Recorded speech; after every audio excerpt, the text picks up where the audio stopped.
Welcome dear रॉकर्ट्स। आज हम देखेंगे एक फनी और एंटरटेनिंग कन्नड़ लैंग्वेज मूवी जिसका नाम है ट्रिपल राइडिंग। तो मूवी की शुरुआत में एक बुजुर्ग को हॉस्पिटल में एडमिट किया जाता है। वो अपने हाथ पैर बिल्कुल भी नहीं हिला पाता। डॉक्टर कहते हैं कि अब इनका कुछ नहीं हो सकता, इन्हें तुम घर लेकर जाओ। पर बुजुर्ग का बेटा डॉक्टर से लड़ पड़ता है कि पापा को ठीक किए बगैर मैं डिस्चार्ज नहीं होने दूंगा। तभी मूवी के हीरो राम की एंट्री होती है, जो कि एक डॉक्टर है और आज ही हॉस्पिटल को ज्वाइन कर रहा है। हॉस्पिटल का कंपाउंडर राम को डीन के पास लेके जाता है। डीन ज्योतिष विद्या में बहुत ही विश्वास रखता है, यहाँ तक कि पेशेंट्स की राशि नक्षत्र वगैरह को मैच करने वाले डॉक्टर को ही उसे अटेंड करने देता है। वो राम की राशि नक्षत्र पूछता है और कहता है कि हॉस्पिटल में एडमिट हुए बुजुर्ग की कुंडली तुमसे मैच करती है, इसलिए तुम ही उसकी ट्रीटमेंट करो। तभी कंपाउंडर को पता चलता है कि राम तो डॉक्टर है। राम उस पेशेंट को देखने जाता है तो उसके रिश्तेदार उसे बचपन की कुछ याद दिलाते हैं ताकि किसी तरह वो उठकर खड़ा हो जाए, लेकिन बुजुर्ग तो चूं भी नहीं करता। अब राम उसके बेटे से पूछता है कि नॉर्मल तौर पर तुम्हारे पापा दिन के इस वक्त कहाँ जाते हैं। वो कहते हैं कि वो वाइन शॉप में जाते हैं और एक लोकल ब्रांड की दारू पीते हैं। अब राम कैलकुलेट करता है कि जो आदमी लोकल ब्रांड पीता हो उसका सपना होता है कि वो फॉरेन की शराब पिए। ये सोचकर वो बुजुर्ग के कान में कहता है मेरे पास फॉरेन ब्रांड की शराब है। वो आदमी तुरंत थोड़ा रिएक्ट करने लगता है। फिर राम उस आदमी को थोड़ी फॉरेन शराब पिलाता है और बेटे से कहता है अब तुम्हारे पापा उठ जाएंगे, लेकिन उसके पापा मर जाते हैं। अब राम घबराता है कि कहीं उसका बेटा मुझको डांट ना ले, पर वो कहता है कि मेरे पापा मौत से लड़ रहे थे, लेकिन आपने उनकी आत्मा को जल्दी शांति दे दी। ये कहकर वो राम के पैरों पर ही गिर जाता है। चलो जान बची, ये सोचकर राम बाहर आता है। तभी रक्षिता नाम की लड़की को व्हीलचेयर में ला रहे होते हैं और बाहर से उसको एक आदमी देख रहा होता है। दरअसल रक्षिता की स्कूटी का एक्सीडेंट हुआ था और उसको चोट आ गई थी। रक्षिता को देखते ही राम उस पर फिदा हो जाता है और वहीं पर अपना लव प्रपोज कर देता है। अब ये देखकर रक्षिता को गुस्सा ही आ जाता है। तभी एक नर्स बताती है कि ये सिर्फ एक पेशेंट नहीं बल्कि हॉस्पिटल की सर्जन डॉक्टर रक्षिता है। ये सुनकर राम थोड़ा कैजुअली कहता है कि डॉक्टर और डॉक्टर की जोड़ी खूब जमेगी, आप जरा सोचकर बताइए, आई स्टिल लव यू। ये कहकर वो बाहर चला जाता है। तभी कंपाउंडर कहता है कि रक्षिता का पीछा छोड़ दो, समझे, 6 महीने से मैं रक्षिता से प्यार करता हूँ। पर राम कहता है तुमने तो सिर्फ प्यार किया है, मैंने तो प्रपोज भी कर डाला। बेटा तुम 2G हो और मैं 5G, सबसे फास्ट। ये कहकर वो अपने कैबिन में चला जाता है और पेशेंट्स को देखता है। हर पेशेंट्स के आने पर वो पास के कमरे में जाता है और थोड़ी देर बाद लौटकर दवाइयां लिख कर देता है। लास्ट पेशेंट ये सब देख रहा होता है और जब उसकी बारी आती है तो पता चलता है कि राम असली डॉक्टर है ही नहीं बल्कि एक फेक डॉक्टर है। वो पेशेंट से उनकी प्रॉब्लम के बारे में पूछता है और फिर अगले कमरे में जाकर गूगल पर सर्च करता है कि इस तकलीफ की क्या दवाई होगी, लेकिन आजकल कई डॉक्टर्स गूगल पर सर्च ही करते हैं, खैर छोड़िए। फिर वो दवा का नाम प्रिस्क्रिप्शन में लिखकर पेशेंट को दे देता है। इसी बीच पुलिस एक चेन स्नैचर को चेस कर रही होती है। उसका एक्सीडेंट हो जाता है और पुलिस उसको हॉस्पिटल में एडमिट करती है। अब डॉक्टर बताता है कि वो आदमी कोमा में जा चुका है। इंस्पेक्टर पूछता है वो कोमा से कब वापस आएगा। डॉक्टर जवाब देता है कि देखिए सर, वो बाथरूम थोड़ी ना गया है जो अभी वापस आ जाएगा। कोमा में है सर, कोमा में कम से कम 2 महीने 3 महीने कुछ भी लग सकते हैं, न जाने कब उसे होश आएगा। दरअसल ये खतरनाक चेन स्नैचर है जो एक साथ 2 औरतों की चेन को कट कर लेता है। इंस्पेक्टर कहता है कि जल्द से जल्द इसको ठीक कर दीजिए, वरना हम इसके पास रखे हुए सोने का माल रिकवर नहीं कर पाएंगे और ना ही इसे कोर्ट में पेश कर पाएंगे। अब डीन राम से कहता है कि तुम्हें एक सर्जरी में रक्षिता की मदद करनी पड़ेगी। ओके कहकर वो बाहर आता है तो कंपाउंडर उसको रोक कर कहता है कि तुम सिर्फ सर्जरी में रक्षिता की मदद करना, समझे, ज्यादा क्लोज होने की कोशिश की तो मुझसे बुरा कोई नहीं होगा। अब अगले सीन में रक्षिता के पिता शरद को दिखाते हैं जो कि एक पॉलिटिशियन है। वो रक्षिता को कार में जाने को कहते हैं, लेकिन रक्षिता को स्कूटी बहुत पसंद है, इसीलिए वो एक्सीडेंट होने के बावजूद स्कूटी में ही हॉस्पिटल जाती है। वहाँ दिखाते हैं कि चेन स्नैचर कोमा में नहीं है बल्कि पुलिस से बचने के लिए कोमा की एक्टिंग कर रहा था। तभी राम अंदर आता है और गूगल पर कोमा के लिए एक मेडिसिन ढूंढता है, पर नेटवर्क डाउन होने की वजह से उसको दवाई नहीं मिलती और वो 3 इंजेक्शन मिक्स करके पेशेंट को लगा देता है। वो दर्द के मारे चिल्लाता है। फिर रक्षिता के साथ सर्जरी करने का टाइम आता है और राम पूरी तैयारी करके बिल्कुल डॉक्टर की तरह एक ऑपरेशन थिएटर में जाता है, लेकिन खून को देखते ही मुन्ना भाई की तरह बेहोश हो जाता है और फिर उसका अगला ट्रीटमेंट करना पड़ता है। जब रक्षिता पूछती है खून से डरते हो तो डॉक्टर कैसे बने, तो वो कहते हैं मैं तो आपकी खूबसूरती देखकर बेहोश हो गया था। उसकी बातें सुनकर रक्षिता स्माइल करके चली जाती है। ड्यूटी के बाद वो घर जा रही होती है कि अचानक बारिश होती है। वो बाइक को एक और खड़ी करके बारिश में खेलने लगती है और तभी राम भी आता है और रक्षिता से बात करने लगता है। एक कार में कुछ गुंडे रक्षिता और राम को बात करते हुए देख रहे होते हैं। कुछ देर बाद वो कार से उतरकर कहते हैं कि तुम उस लड़की को परेशान मत करो वरना तुम्हें मार डालेंगे। जब राम उल्टा जवाब देता है तो वे उसको मारने लगते हैं। अब राम भी उनको मारकर भगाई देता है। फिर वो रक्षिता से पूछता है क्या ये तुम्हारे किसी एक्स लवर के आदमी हैं जो मुझे मारना चाहते हैं। वो कहती है कि मेरा ना तो कोई लवर है और ना ही कोई एक्स लवर। अरे ये तो बड़ी खुशी की बात है, तुम मुझे ही अपना लवर क्यों नहीं चुन लेती, सोचकर बताना, ओके। ये कहकर वो चला जाता है। रक्षिता को उसकी शैतानियां पसंद आने लगती है। अगले सीन में दिखाते हैं कि राम लोहे की रॉड लेकर कोमा पेशेंट के पास जाता है। उसने फिल्मों में देखा था कि चोट वाली जगह पर फिर से मारने से याददाश्त वापस आ जाती है, इसीलिए वो पेशेंट को होश में लाने के लिए उसको दोबारा रॉड से अटैक करना चाहता है। तभी अचानक पेशेंट की आंख खुलती है और वो मान लेता है कि मैं कोमा में नहीं हूँ। अब राम उसको डांटता है तो वो कहता है, तुम भी तो डॉक्टर की एक्टिंग कर रहे हो, तुम कोई असली डॉक्टर नहीं हो, तुम MBBS डॉक्टर नहीं हो, तुम एक गूगल डॉक्टर हो। राम भी कह देता है कि मैं तुम्हारा रहस्य किसी को नहीं बताऊंगा, बदले में तुम भी मत बताना कि मैं नकली डॉक्टर हूँ। पर वो नहीं मानता। अब राम उसको एक इंजेक्शन लगाकर बेहोशी कर देता है। धीरे धीरे राम और रक्षिता के बीच यहाँ प्यार होता जाता है। रक्षिता कहती है कि मेरे पापा मेरी शादी किसी और से करवाना चाहते हैं। अब राम उसे दिलासा देता है कि मैं जल्द ही कुछ करूंगा, तुम डरो मत। रक्षिता के पिता शरथ अपने राजनीतिक लक्ष्यों के लिए रक्षिता की शादी किसी पॉलिटिशियन के बेटे से करवाना चाहते हैं। अब यहाँ कंपाउंडर राम से बदला लेने के लिए उसके पेशेंट की आंख नोच लेता है ताकि राम पर इल्जाम लगे। एक नर्स उसकी देखभाल करने आती है और उसे कोमा पेशेंट समझकर अपने लवर के साथ वीडियो कॉल करती है। वो नर्स को धमकाकर उसके कपड़े ले लेता है और अपने कपड़े उसे दे देता है। फिर वो हॉस्पिटल से बच निकलता है। अब डीन राम को डांटता है कि तुम अपना इकलौता पेशेंट भी संभाल नहीं पाए, तुम कर क्या सकते हो। अगले सीन में दिखाते हैं तो रक्षिता अपने घर से भागकर आती है और राम उसका इंतजार कर रहा होता है, पर शरथ के आदमी रक्षिता का पीछा करते हैं। राम रक्षिता को अपनी बुआ के घर लेके जाता है और उससे वादा करता है कि ये जगह बहुत सेफ है, तुम कुछ दिनों के लिए यहाँ पर रुक सकती हो। फिर हमें 3 महीने पहले का एक फ्लैशबैक दिखाते हैं। एक जगह को लेकर 2 बिल्डर्स के बीच बहस हो रही होती है। एक कहता है कि सरकार ने खुद ये जगह हमें दी है, तो आप बीच में क्यों पड़ रहे हैं। पर दूसरा बिल्डर, जिसका नाम देवेंद्र है, वो कहता है कि इस सरकार को मैं चलाता हूँ, इसीलिए ये जगह भी मेरी है। ये कहकर वो दूसरे बिल्डर को शूट कर देता है और उसकी जगह पर कब्जा कर लेता है। देवेंद्र की एक बेटी है जिसका नाम है रम्या। रम्या के लिए उसके पापा ने एक 2 सीटर BMW कार खरीदी होती है और राम उसको डिलीवर करने आता है।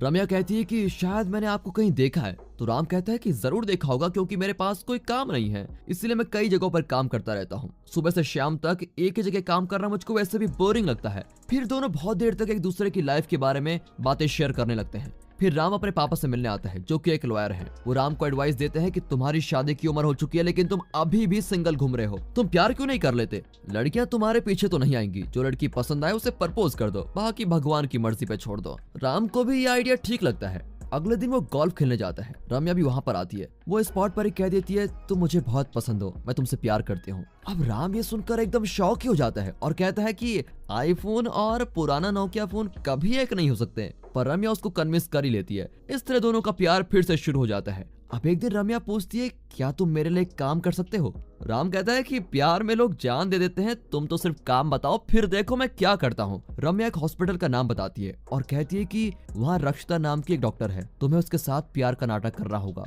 जब वो तुम्हारे लिए घर से भागने को तैयार हो जाए तो उसे फिर अपनी बुआ के घर छोड़कर चले आना, बस यही तुम्हारा काम है, और उसके बाद हम दोनों शादी कर लेंगे। राम तुरंत हाँ कर लेता है और कोई सवाल भी नहीं करता। रम्या के इस टास्क को पूरा करने के लिए राम उस हॉस्पिटल में डॉक्टर बनकर जाता है और रक्षिता से प्यार का ढोंग करके उसको अपनी बुआ के घर में छोड़ देता है। वो रम्या को बताता है कि मैंने तुम्हारा काम पूरा कर दिया है, अब चलो शादी कर लेते हैं। और अब रम्या का एटीट्यूड एकदम से बदल जाता है और कहती है, मुझे माफ कर दो, मैं तुमसे प्यार नहीं करती, सिर्फ नाटक कर रही थी। दरअसल मैं राहुल नाम के एक आदमी से प्यार करती हूँ, पर उसकी फैमिली उसकी शादी रक्षिता से करवाना चाहती थी। राहुल जरा संकोची आदमी है, इसलिए अपनी फैमिली के खिलाफ नहीं बोल पाया, इसलिए मुझे राहुल और रक्षिता की शादी रोकने के लिए तुम्हारा इस्तेमाल करना पड़ा। अब मैं और राहुल शादी करके रशिया जाने वाले हैं। मैं तुम्हारा ये एहसान कभी नहीं भूलूंगी। तुम चाहो तो रक्षिता से शादी कर लो, क्योंकि वो तुमसे बहुत प्यार करती है। अब ये सुनकर राम का दिल टूट ही जाता है, लेकिन वो रक्षिता को धोखे में नहीं रखना चाहता और जाकर उसको सच बता देता है।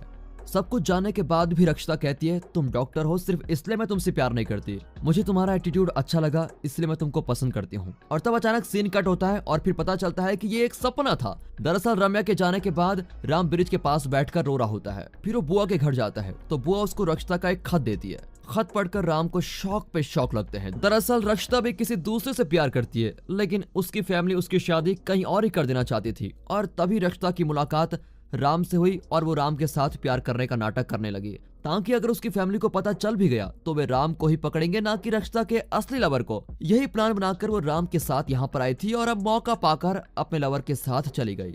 अब ये सब पढ़कर राम मायूस सा हो जाता है कि वो दो लड़कियों से धोखा खा गया। दूसरी ओर शरथ और देवेंद्र दोनों की टीम्स राम को चेस कर रही होती है। राम की कुछ भी समझ में नहीं आता कि अब मैं करूँ क्या, लेकिन तभी एक पुलिस इंस्पेक्टर भी राम को चेस करने लगता है।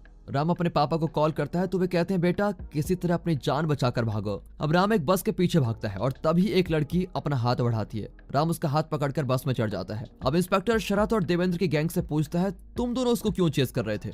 दोनों कहते हैं कि यह हमारा पर्सनल मामला है। वो इंस्पेक्टर से पूछते हैं तो वो भी कह देता है कि ये मेरा भी पर्सनल मामला है। राम के पापा उसे कॉल करके एक हिल स्टेशन का नाम बताते हैं और कहते हैं कि वहाँ नारायण नाम का एक आदमी तुम्हारी मदद करेगा, तुम कुछ दिन वहीं पर सेफ रहना। अब राम वहाँ जाता है तो रास्ते में एक आदमी शराब पीकर पड़ा होता है। राम उसे नारायण के घर का रास्ता पूछता है तो वो कहता है कि मुझे मेरे घर पहुंचा दो फिर मैं बता दूंगा। घर जाकर वो आदमी कहता है मैं ही नारायण हूँ और मेरी 4 बेटियां हैं। राम कहता है मैं अभी वापस चला जाऊंगा सर, लड़कियों के नाम से पता नहीं है मुझे क्यों डर लगने लगा है। पर वो कहता है कि 3 की शादी हो चुकी है और सबसे छोटी बेटी होटल में रहती है, तुम डरो मत। वहाँ इंस्पेक्टर राम के मोबाइल रिकॉर्ड से पता लगाता है कि वो एक फोन नंबर को अक्सर कांटेक्ट किया करता था। दरअसल वो राम के पापा का नंबर है, पर इंस्पेक्टर ये बात नहीं जानता। इंस्पेक्टर उनसे पूछता है कि राम से आपका क्या संबंध है। वो कहता है कि मैं लॉयर हूँ और मुझे कई लोग कांटेक्ट करते रहते हैं, इसके अलावा मेरा उससे कोई संबंध नहीं है। ये कहकर वो कॉल कट कर देते हैं और राम को कॉल करके इन्फॉर्म करते हैं कि पुलिस तुम्हारा मोबाइल ट्रैक कर रही है, बी सेफ, तुरंत अपना सिम कार्ड फेंक दो।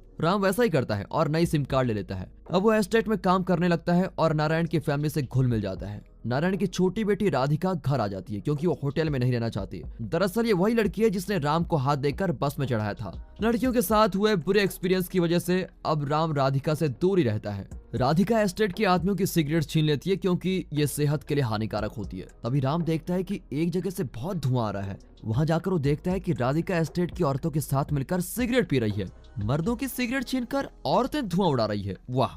राधिका कहती है कि मैं एस्टेट की मालकिन हूँ इसलिए मैं कुछ भी कर सकती हूँ। इस तरह राम और राधिका का झगड़ा होता ही रहता है। इस सिचुएशन में नारायण का छोटा भाई वहां आता है। ये और कोई नहीं वही चेन स्नेचर है जो हॉस्पिटल में कोमा पेशेंट की एक्टिंग कर रहा था। इसी बीच राम के पापा कॉल करके डांटते हैं कि तुम्हारी अक्ल क्या घास चरने गई है, पुराना सिम निकाल कर वहीं फेंक दिया, अब पुलिस तुम्हें ट्रैक कर चुकी है। नारायण राम को एक शराब की बोतल पकड़ाता है और कहता है कि मेरे भाई को दे दो। वो भी देना जाता है तो वहाँ एक कैंप लगाकर औरतें बियर पी रही होती है। दरअसल ये एस्टेट की वर्कर्स हैं जिन्हें वेस्टर्न ड्रेसेस पहनाकर राधिका उन्हें बियर पिला रही होती है। फिर राम के हाथ से शराब लेकर वो खुद भी पीने लगती है और नशे में फ्लैट हो जाती है। बाकी औरतें वहां से चली जाती हैं। अगले दिन नारायण राम से पूछता है तुमने मेरे भाई को शराब की बोतल क्यों नहीं दी। वो कहता है कि बोतल गलती से नीचे गिरकर टूट गई थी सर। इतने में राधिका वहां पर आती है। नारायण पूछता है कि रात भर तुम कहाँ थी। उसके बदले में राम जवाब देता है कि अरे आप एस्टेट की औरतों को पढ़ाने गई थी ना, इतना अच्छा काम कर रही है और पापा से क्यों छुपा रही हो। राधिका भी वही कहकर पापा की डांट से बच जाती है। अब नारायण शराब की दूसरी बोतल देता है और कहता है कि इसे ध्यान से लेके जाओ और मेरे भाई को दे दो।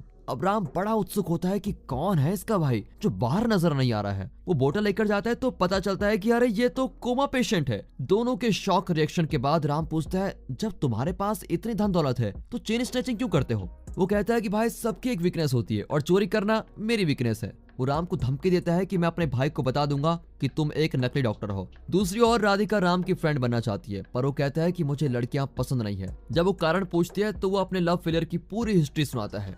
यहाँ शरद पुलिस कंप्लेंट देने से इनकार कर देता है क्योंकि इससे उसकी इमेज डैमेज हो सकती है। देवेंद्र भी कंप्लेंट नहीं करता। इस तरह इंस्पेक्टर शरद और देवेंद्र अलग अलग दिशाओं में राम को ढूंढ रहे होते हैं। एक ग्रुप खुद को राम के फ्रेंड्स बताकर राधिका से उसका पता मांगता है। वो उन्हें सीधे घर लेकर आती है। फिर पता चलता है कि वे राम को मारने आए हैं। राम उन सबके साथ फाइट करके उनको भगाई देता है। बाद में राम को पता चलता है कि ये गुंडे ना तो देवेंद्र या शरद के आदमी है, ना ही इंस्पेक्टर के आदमी, बल्कि वे नारायण के भाई यानी चेन स्नेचर के आदमी है। अब राम को बहुत गुस्सा आता है और वो चेन स्नेचर को लास्ट वार्निंग देता है कि मैं पुलिस को तुम्हारी खबर नहीं दूंगा और बदले में तुम मुझे परेशान मत करो, समझे, वरना तुम्हारी जान ले लूंगा मैं। इस तरह दोनों के बीच एक अंडरस्टैंडिंग हो जाती है। इसके बाद राधिका राम को प्रपोज करती है लेकिन राम प्यार के नाम से बहुत डरता है। अब राधिका समझाती है कि जैसे सभी आदमी बुरे नहीं होते वैसे ही सभी औरतें बुरी नहीं होती। तुम रम्या और अक्षता की वजह से सभी लड़कियों को धोखेबाज क्यों समझ रहे हो, मैं तुमसे सच में प्यार करती हूँ। ये कहकर वो अपने प्यार को सच्चा प्रूव करने के लिए पहाड़ के ऊपर से नीचे कूद जाती है, पर राम उसको बचा लेता है और हॉस्पिटल में एडमिट कराता है। राधिका अपने पेरेंट्स से कहती है मुझे राम से प्यार है और मैं उसी से शादी करना चाहती हूँ। नारायण राम से कहते हैं कि मेरी बेटी तुमसे इतना प्यार करती है ये मैं नहीं जानता था। मुझे तुम दोनों की शादी से वैसे कोई एतराज नहीं है, लेकिन मैं तुम्हें शादी के लिए फोर्स नहीं करूंगा, तुम सोचकर अपना जवाब दे सकते हो। अब राम अपने पापा से डिस्कस करते हैं तो वे कहते हैं कि तुम राधिका से शादी कर लो। इस पर राम भी राधिका और उसकी फैमिली को खुशखबरी देता है। अब शादी की तैयारियां होने लगती है। शादी शहर में रखी जाती है। इसी बीच इंस्पेक्टर राम की फोटो दिखाकर पूछताछ शुरू करता है। तभी चेन स्नैचर के आदमी से उसकी बात होती है तो वे राम का पता बता ही देते हैं। वो राम से मिलता है तो राम पूछता है कि आप किस केस में मुझे पकड़ने के लिए आए हुए हैं, रम्या, रक्षिता या फिर राधिका। इंस्पेक्टर चौंक जाता है कि तूने 3 लड़कियों को धोखा दिया है और आराम से यहाँ चला आया, वाह। राम कहता है कि सर देखो, धोखा मैंने नहीं, रम्या और रक्षिता ने मुझे दिया था। अब इंस्पेक्टर कहता है कि मैं रश्मिका की तलाश कर रहा हूँ। ये नया कैरेक्टर कौन है सर? मैं तो ये नाम पहली बार सुन रहा हूँ। अबे ज्यादा नाटक मत कर, रश्मिका मेरी बीवी है, बता उसको कहाँ छुपा कर रखा है तूने। फिर पुलिस वाला रश्मिका की फोटो दिखाता है। तब राम को पता चलता है कि जब वो 2-3 जगह काम करता था तो वो एक जगह योगा मास्टर थी। उस समय इंस्पेक्टर की पत्नी योगा सिखाने आई थी। एक दिन इंस्पेक्टर की पत्नी ने एक आदमी का इंट्रो दिया और कहा कि ये मेरा पति है। इसी वजह से राम ने इंस्पेक्टर की पत्नी को उसके साथ भेज दिया था। राम उस आदमी के बारे में बताता है तो इंस्पेक्टर समझ जाता है कि वो आदमी इंस्पेक्टर का ही फ्रेंड है।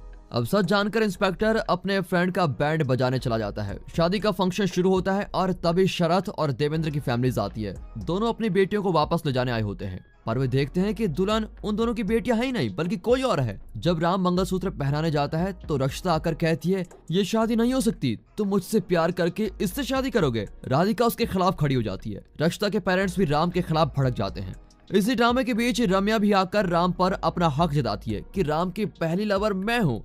इस तरह तीनों औरतें मिलकर शादी के मंडप को फाइट क्लब बना देती हैं। शादी में आए हुए लोग हंसी नहीं रोक पाते और कहते हैं कि भैया कोई किसी के गले में मंगलसूत्र डालो यार, हमें खाना भी तो खाने जाना है। वे पंडित के सर पर बंदूक रखकर उसको धमकाते हैं कि भाई मंत्र पढ़ो जल्दी जल्दी। पर राधिका अपने इरादे की पक्की होती है और कहती है कि तुम दोनों राम को धोखा देकर चली गई थी। अब राम मुझसे प्यार करता है और हम दोनों की शादी होकर रहेगी। लेकिन दोनों लड़कियां नहीं मानती। आखिर में राम के पापा आकर सब कुछ साफ साफ समझाते हैं। दरअसल रक्षिता की शादी राहुल से तय हुई थी, लेकिन राहुल रम्या के साथ भाग गया था और रक्षिता रम्या के दूल्हे के साथ भाग गई थी। अब दोनों जोड़ियां सामने आती है। उनके पेरेंट्स कहते हैं कि अगर तुम दोनों ने हमें पहले बता दिया होता तो हम खुद तुम दोनों की शादी करवा देते। अब फाइनली राम और राधिका की शादी होने वाली होती है कि पुलिस अंदर आ जाती है। अरे अब क्या हुआ? दरअसल वे नारायण के भाई यानी चेन स्नेचर को अरेस्ट करने आए हुए हैं। चलो शुक्र है, इस बार सचमुच फाइनली राम और राधिका की शादी हो जाती है। और इसी हैप्पी एंडिंग के साथ दोस्तों ये मूवी यहाँ पर खत्म होती है। दोस्तों कैसी लगी ये ट्विस्ट से भरी रीजनल लैंग्वेज मूवी? कमेंट्स में जरूर बताइएगा। वैसे मुझे इस मूवी को देखकर किस किस को प्यार करूं वाली मूवी याद आ गई, जो कि कपिल शर्मा की है। बाकी दोस्तों आपको क्या लगता है कमेंट्स में बताइएगा। मिलते हैं अगली वीडियो में, तब तक के लिए गुड बाय, अपना ख्याल रखिएगा and finally thanks for watching.